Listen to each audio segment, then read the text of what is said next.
step behind the lens, and look beyond the boundaries of ordinary storytelling. Join us as we explore the defining moments in history, capturing the exact seconds that changed our world forever. Ma'am, go ahead and hand over proof of citizenship. Excuse me? What exactly is the reason for this stop? We don't need a reason. We can question anyone we suspect is here illegally. Anyone you suspect? What makes you suspect me? You look like someone who is here illegally. Because I'm black.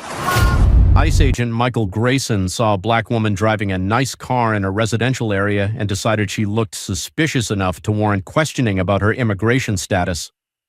He pulled her over with backup agents, approached her vehicle where her young son sat terrified in the passenger seat, and demanded immigration papers without stating any legal reason for the stop.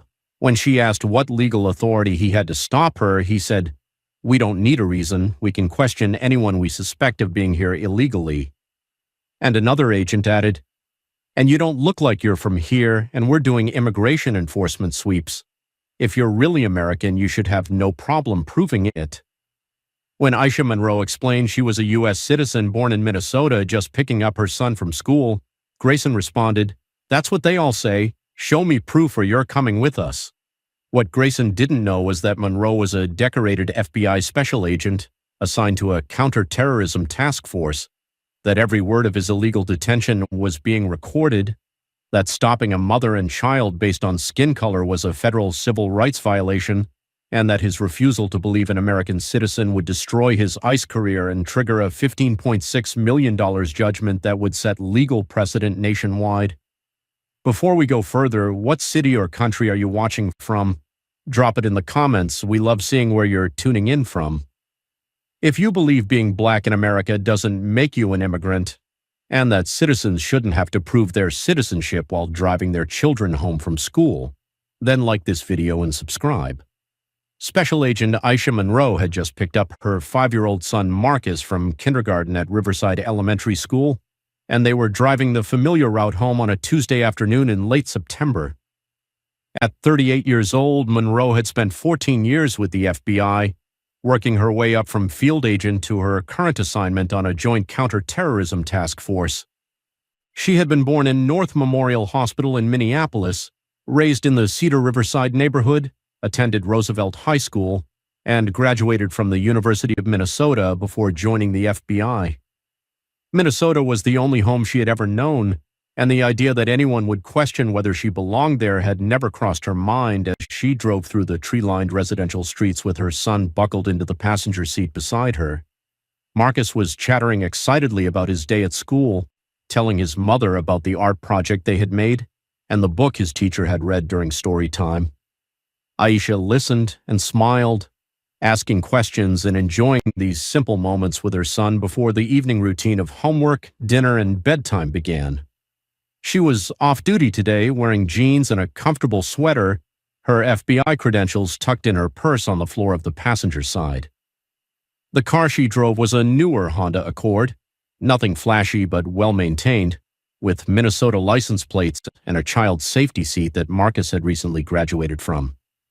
Everything about the scene was ordinary, a mother driving her child home from school on a quiet Tuesday afternoon in a safe neighborhood.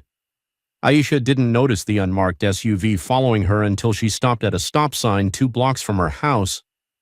In her rearview mirror, she saw the vehicle pull up close behind her, and then she noticed the flashing lights embedded in its grille. Her stomach tightened immediately, not with the guilt of someone who had done something wrong, but with the wariness that came from being a black woman who understood that traffic stops could be dangerous for people who looked like her. She glanced at Marcus, who had stopped talking and was looking at her with wide, uncertain eyes. "It's okay, baby," Aisha said softly, reaching over to squeeze his hand. "Mama just needs to talk to these officers for a minute." She pulled over to the side of the residential street and put the car in park, her hands moving to the top of the steering wheel where they would be clearly visible. Through her side mirror, she watched as 3 men stepped out of the SUV, all wearing tactical vests marked with large letters, ICE, Immigration and Customs Enforcement. Aisha felt confusion wash over her, followed quickly by the first stirrings of anger. ICE agents didn't make traffic stops. They didn't patrol residential neighborhoods looking for speeders or broken taillights. Their presence here meant something else entirely, And as the lead agent approached her driver's side window with two others flanking her vehicle, Aisha understood with cold clarity that she was about to experience something she had heard about, read about, but never personally faced. Agent Michael Grayson had been with ICE for 8 years, and during that time he had developed what he considered a reliable instinct for identifying people who didn't belong. When he saw the Honda Accord driven by a black woman pass through the residential neighborhood, something in his mind flagged it as worthy of investigation.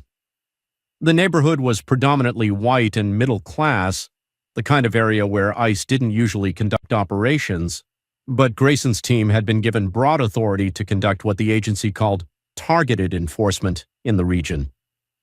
To Grayson, targeted enforcement meant stopping people who looked like they might be undocumented, and in his experience, that often meant people of color in areas where they seemed out of place. He had 18 complaints in his personnel file from U.S. citizens who accused him of racial profiling, but none had resulted in serious discipline. His supervisors praised his proactive approach, and Grayson had come to believe that his instincts were more reliable than the paperwork that sometimes contradicted them. When Grayson reached Aisha's window, she had already rolled it down and was looking at him with a mixture of confusion and concern. Her son sat perfectly still in the passenger seat, his small hands gripping his backpack, his eyes moving between his mother and the strange men surrounding their car. "Ma'am ICE, I need you to turn off your vehicle," Grayson said, his voice carrying the flat authority of someone who expected immediate compliance. Aisha kept her hands on the wheel and her voice calm, though her heart was pounding. "I'm sorry, what is this about? Did I commit a traffic violation?" "We're conducting immigration enforcement," Grayson said, and he leaned slightly to look past Aisha at Marcus in the passenger seat. "I need to see your identification and proof of citizenship." Aisha felt the words hit her like a physical blow, but she maintained her composure for Marcus's sake. "Proof of citizenship? I'm driving home from picking my son up from school. Why do you need proof of citizenship?" The second ICE agent, standing near her back passenger door, spoke up. "We're doing enforcement sweeps in this area. You need to show us documentation." Aisha's legal training kicked in automatically, the same training that had served her through years of FBI work and before that, through law school courses she had taken to better understand the constitutional framework of law enforcement. "Officer, what is the legal basis for this stop? What reasonable suspicion do you have that I've violated immigration law?" Grayson's expression hardened at the question, the same way it always did when people challenged his authority instead of simply complying. "We don't need a reason. We can question anyone we suspect of being here illegally." The second agent added, "And you don't look like you're from here, and we're doing immigration enforcement sweeps. If you're really American, you should have no problem proving it." Marcus made a small sound of fear, and Aisha's hand instinctively moved toward him before returning to the steering wheel. She kept her voice steady, speaking clearly both for the agents and for the recording she was about to start. "I'm from Minneapolis. I was born at North Memorial Hospital. I'm a U.S. citizen. My son and I are going home." "That's what they all say," Grayson said. And there was dismissiveness in his tone that made clear he didn't believe a word she had said. "Show me proof or you're coming with us." Aisha reached slowly for her purse on the passenger side floor, narrating her movements. "I'm reaching for my purse to get my identification. My son is in the car. Please don't make any sudden movements that might scare him." She pulled out her wallet with one hand while using the other to discreetly activate the voice recording app on her phone, which was mounted in a holder on her dashboard. The phone's camera was pointed forward, but the microphone would capture everything. She extracted her Minnesota driver's license and handed it through the window to Grayson. Grayson examined the license under the afternoon sunlight, and Aisha watched his face as he read her name, saw her Minneapolis address, noted that the license showed she was born in Minnesota. This should have ended the encounter. A reasonable agent would have apologized for the mistake and let her continue home with her frightened child. But Michael Grayson had stopped being reasonable the moment he decided that a black woman in a nice car didn't belong in this neighborhood. "Driver's licenses can be faked," Grayson said, handing the license back to her. I need additional documentation, birth certificate, passport, and naturalization papers. Aisha felt her anger rising but controlled it with effort. I don't carry my birth certificate when I pick my son up from kindergarten. That's my valid Minnesota driver's license. It proves my identity and my residency. You have no legal basis to demand additional documentation. Ma'am, if you don't cooperate, we're going to have to take you in for verification, Grayson said, and his hand moved to rest on the door handle of her car. Marcus started crying quietly, and Aisha's maternal instincts warred with her law enforcement training. She wanted to comfort her son, wanted to drive away from this harassment, but she also knew that resisting could escalate the situation into something dangerous. She spoke to Marcus first, her voice gentle. Baby, it's okay. Mama's right here. Everything's going to be fine. Then she turned back to Grayson, and her voice carried a different tone, the authority of someone who knew the law and knew her rights. Agent, I'm going to ask you one more time. What specific articulable facts give you reasonable suspicion that I'm in violation of immigration law? I'm a U.S. citizen driving in my own neighborhood. My son is a U.S. citizen. We haven't broken any laws. What is the legal justification for this stop? The third ICE agent, who had been standing near the front of her car, walked closer and spoke for the first time. Ma'am, your attitude is making this harder than it needs to be. Just show us what we need and we'll let you go. My attitude, Aisha repeated, and she could hear the edge in her own voice now. My attitude is that I know my constitutional rights, and you're violating them in front of my 5-year-old child. Grayson stepped back from the car and spoke to his fellow agents, his voice low but still audible. She's being uncooperative. We should take her in. And in that moment, as Marcus sobbed quietly in the passenger seat, and ICE agents surrounded her vehicle, and Aisha's phone recorded every word, the situation crossed from harassment into something that would ultimately cost Agent Michael Grayson his career and the federal government $15.6 million. Aisha made a decision in that moment. She reached into her purse again, moving slowly and deliberately, and pulled out her FBI credentials. She held the badge and identification card up so Grayson could see them clearly through the window. I'm Special Agent Aisha Monroe, FBI, she said, her voice steady despite the anger coursing through her. I'm assigned to the Joint Terrorism Task Force. I'm a U.S. citizen. I was born in Minneapolis. And you're violating my Fourth Amendment rights in front of my child. Grayson took the FBI credentials from her hand and examined them, his face showing a flicker of uncertainty for the first time. He looked at the badge, at the identification card with its FBI seal and her photograph, then back at Aisha's face. The other two agents moved closer to see what he was holding. These could be fake, Grayson said, but his voice had lost some of its earlier confidence. We've seen counterfeit federal credentials before. Aisha stared at him in disbelief. You think my FBI badge is fake? Call the Minneapolis FBI field office. The number is on the back of that ID. They'll verify my employment in under a minute.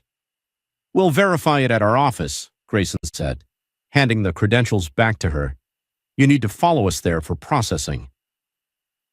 Marcus was crying harder now, and Aisha turned to comfort him, unbuckling her seatbelt so she could lean over and put her arm around her son. It's okay, Marcus. Mama's here. These men are just confused. We're going to sort this out. Grayson's voice came through the window, sharp and commanding. Ma'am, stay in your seat. Don't make any sudden movements. Aisha turned back to him, and her professional training was now fighting with her fury at being treated this way in front of her terrified child. I'm comforting my 5-year-old son who you've traumatized by surrounding our car with armed agents. I'm not making sudden movements. I'm being a mother. A car slowed down as it passed them, and the driver, an elderly white woman, rolled down her window. Is everything all right? She called out. One of the other ICE agents walked toward her vehicle. Ma'am, keep moving. This is federal business. The woman looked at Aisha, at Marcus crying in the passenger seat, and pulled out her phone. I'm recording this, she said. This doesn't look right. Ma'am, interfering with federal agents is a crime, the agent warned. I'm not interfering. I'm documenting, the woman said, and she stayed parked across the street with her phone camera pointed at the scene. Grayson spoke into his radio. "We need a transport vehicle at this location. One subject for immigration verification." Aisha pulled out her own phone and dialed a number, putting it on speaker. A voice answered after 2 rings. "Special Agent Morrison." "Sir, this is Monroe," Aisha said, her voice tight with controlled emotion. "I'm on Oakwood Drive with my son. ICE agents have pulled me over. They're demanding proof of citizenship. They claim my FBI credentials might be fake. They want to take me to their office for verification." There was a pause, and when Morrison spoke again, his voice was hard with anger. "Put one of the agents on the phone." Aisha held the phone toward Grayson. "My supervisor wants to speak with you." Grayson refused to take the phone. "We don't take orders from the FBI." Morrison's voice came through the speaker loud enough for everyone to hear. "This is Supervisory Special Agent David Morrison, FBI Minneapolis. The woman you're detaining is one of my agents. She's a U.S. citizen. Release her immediately or I'm contacting your chain of command and the Department of Homeland Security Inspector General." "We'll verify through our own channels," Grayson said to the phone. Morrison's response was immediate. "You have 3 minutes to release her or I'm sending FBI agents to your location. Your choice." He hung up, and the silence that followed was tense and uncomfortable. Another car had stopped now, and a man was recording on his phone from his driver's seat. A woman walking her dog on the sidewalk had stopped and was watching with obvious concern. A local police car pulled up behind the ICE vehicle, lights flashing. An officer stepped out and approached cautiously, taking in the scene with experienced eyes. He was older, maybe in his 50s, with sergeant stripes on his uniform. "Officer with the local police department," he said, directing his words at Grayson. "Is there an issue here?" "Federal immigration enforcement," Grayson said sharply. "Stay back." The police sergeant looked at Aisha, at Marcus crying in the passenger seat, at the FBI credentials now lying on her dashboard where she had placed them. "Ma'am, are you all right?" "No," Aisha said clearly. "These agents stopped me without cause while I was driving my son home from school. They've demanded proof of citizenship. I've shown them my Minnesota driver's license and my FBI credentials. They claim everything might be fake. They're threatening to take me to their office and separate me from my child." The sergeant's expression hardened. "Do you have a warrant authorizing enforcement actions at this location?" "We don't need a warrant for immigration enforcement," Grayson said. "Understood," the sergeant said, pulling out his own phone. "I'm contacting our department's legal counsel to clarify jurisdiction." More cars were slowing down now. More people were stopping to watch and record. What had started as a quiet residential street was turning into a public spectacle, and every moment of it was being captured on multiple cameras. Grayson stood there, trapped between his ego and the growing evidence that he had made a catastrophic mistake. An unmarked FBI vehicle turned onto the street, moving fast. 2 agents stepped out, both showing their credentials as they approached. "We're here for Agent Monroe," one of them said. "FBI Minneapolis. Release her now." Grayson looked at the FBI agents, at the police sergeant, at the growing crowd of witnesses, at the woman and child in the car he had stopped based on nothing but the color of their skin. He had gone too far to back down, but every second he continued was making his situation worse. Marcus's crying had turned to quiet hiccups, and Aisha held his hand while keeping her other hand visible on the steering wheel. She had been trained for dangerous situations, had faced armed suspects and tense confrontations, but nothing in her FBI career had prepared her for the helpless rage of being racially profiled in front of her terrified son. And ICE agent Michael Grayson had no idea that the video recording on Aisha's dashboard, combined with a half-dozen witness phones capturing every moment, was about to end his career and cost the federal government more money than he would earn in a lifetime. An ICE supervisor's vehicle pulled up, and a woman in a suit stepped out with the bearing of someone who had been doing this job long enough to recognize disaster when she saw it. Supervisory Agent Linda Chen surveyed the scene. 3 ICE agents surrounding a vehicle, 2 FBI agents confronting them, a local police sergeant on his phone, and at least 6 civilians recording everything. She walked directly to Grayson. "What's going on here?" Chen asked, her voice clipped and professional. Immigration enforcement stop, Grayson said. Subject is refusing to provide adequate documentation. Chen walked to Aisha's window and looked inside. She saw a well-dressed black woman holding the hand of a crying child. She saw the FBI credentials on the dashboard. She saw the Minnesota driver's license. And she saw the phone mounted on the dashboard with its camera light blinking red. Ma'am, I'm Supervisory Agent Chen with ICE. Can you tell me what happened? Aisha's voice was calm but carried an edge sharp enough to cut. I picked up my son from Riverside Elementary School at 3:10 p.m. I was driving home. Your agents pulled me over at the stop sign on Oakwood Drive without observing any traffic violation. Agent Grayson demanded proof of citizenship.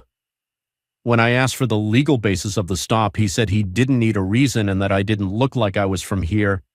I showed him my Minnesota driver's license proving I was born in Minneapolis. He said it could be fake. I showed him my FBI credentials. He said those could be fake too. He's threatened to take me to your office for verification and separate me from my 5-year-old child. All of this is recorded. Chen's face went pale. She turned to Grayson. Did you run her plates before you stopped her? No, but did you observe any traffic violation? No, but the circumstances. What circumstances? Chen's voice was rising now. What specific articulable facts gave you reasonable suspicion to stop this vehicle? Grayson hesitated, and in that hesitation, everyone present understood the truth. There were no facts. There was only bias. One of the FBI agents stepped forward. Supervisory Agent Chen, I'm Special Agent Williams from the Minneapolis field office. Agent Monroe has been with the FBI for 14 years. She's currently assigned to the Joint Terrorism Task Force. She holds a top-secret security clearance. She was born in Minneapolis, and your agent just racially profiled her in front of her child. Chen closed her eyes briefly, and when she opened them, she looked at Aisha with something close to despair. Agent Monroe, I apologize. This should never have happened. Aisha's response was ice cold. Your apology doesn't undo it. My son just watched armed federal agents surround our car and accuse his mother of being illegal in her own country. He's 5 years old. He'll remember this. She turned to Marcus, wiping his tears with her hand. Baby, these people made a mistake, a big bad mistake. But Mama's okay, and you're okay, and we're going home now. Then she looked back at Chen with eyes that carried 14 years of federal law enforcement authority. I want Agent Grayson's full name, badge number, and personnel file. I want the names of both agents who assisted him. I want body camera footage if any exists. I want dash camera footage from their vehicle. I want all of it delivered to the FBI Minneapolis field office by tomorrow morning. Chen nodded. You'll have it. Aisha wasn't finished. Agent Grayson stopped me because I'm black. He saw a black woman in this neighborhood and decided I must be illegal. He didn't run my plates. He didn't observe any violation. He just saw my skin color and made an assumption. And when I provided a valid driver's license showing I was born in Minnesota, he didn't believe me. When I showed him FBI credentials, he didn't believe those either. Because in his mind, a black woman couldn't possibly be American, couldn't possibly be FBI, couldn't possibly belong here. She paused, letting the words settle over everyone present. I've investigated terrorism. I've tracked down threats to national security. I've served my country for 14 years. And today I got stopped and terrorized in front of my kindergartner because an ICE agent couldn't believe a black woman could be American. The police sergeant spoke up quietly. Ma'am, I've got 3 witness statements and 2 video recordings from citizens. I'll make sure those are preserved as well. Thank you, Sergeant, Aisha said. Then she looked at Grayson one final time. You saw my son in this car. You saw a 5-year-old child. And you still decided to do this. You put your hands on my car door. You threatened to take his mother away. You traumatized a kindergartner because of your bias. I hope that was worth it, Agent Grayson, because it's going to cost you everything. Chen turned to Grayson, her voice shaking with barely controlled fury. Get in your vehicle. Don't say another word. You're suspended, effective immediately pending investigation. Aisha started her car. Marcus was still sniffling beside her. and she reached over to buckle his seatbelt properly, whispering reassurances. The FBI agent stepped back, giving her space to leave. The crowd of witnesses parted, and as Aisha Monroe drove away from the scene with her traumatized son, Agent Michael Grayson stood on the residential street, watching his career end in real time, knowing that the recording of the next 20 minutes would be viewed by millions and that his name would become synonymous with exactly the kind of racial profiling that destroys lives and costs governments millions of dollars in judgments. The video was uploaded by 3 different witnesses before Aisha even got home. By evening, it had 500,000 views. By morning, it would have 20 million, and Agent Grayson would be unemployed. ICE agent Michael Grayson was terminated from Immigration and Customs Enforcement 7 weeks after stopping Aisha Monroe and her son on that Tuesday afternoon. The termination letter cited racial profiling, unlawful detention, violation of agency policy, and conduct that brought disrepute to federal law enforcement. Because he was fired for cause, Grayson lost his federal pension after 8 years of service. He lost his law enforcement credentials. He lost any chance of working in federal service again, and the viral video of him telling an FBI agent she didn't look American ensured no other agency would hire him either. The video had exploded across every platform within hours. Witness recordings showed the entire encounter from multiple angles, but the most damaging footage came from Aisha's dash cam. It captured Grayson's voice saying, "You don't look like you're from here," and that's what they all say with crystal clarity. It captured 5-year-old Marcus crying in the passenger seat. It captured Aisha's calm professionalism in the face of blatant discrimination. By Wednesday morning, the video had 30 million views and was being discussed on national news. Legal experts called it one of the clearest examples of racial profiling ever documented.